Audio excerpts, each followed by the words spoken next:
মাহে রমজান সামনে, এবারের রমজানে টার্গেট নাও 30 দিনের রোজার মাধ্যমে দিল থেকে আল্লাহর কাছে এইভাবে 30টা দিন হাতে গুনে তুমি আল্লাহর সাথে ওয়াদাবদ্ধ হও যে আল্লাহ 30 দিন আমি রোজা রাখবো, এবং যৌন চাহিদা,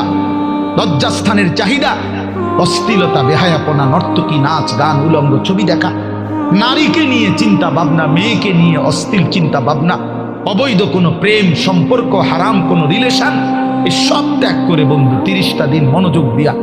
রোজা রাখো, তারাবি পড়ো, ইফতার করো, সাহারি করো, তাসবিহ পড়ো, তেলাওয়াত করো, কোনো আলেমে দ্বীনের সাথে উঠা বসা করো, ইমাম সাহেবের সাথে সম্পর্ক করো। ইনশাআল্লাহ দেখবা আল্লাহ চাহে তো 30 দিনের মাথায় আল্লাহ বলেন লাআল্লাকুম তাত্তাকুন, আমি আল্লাহ ওয়াদা দিলাম মোমেন তোকে মুত্তাকি বানিয়ে দেব।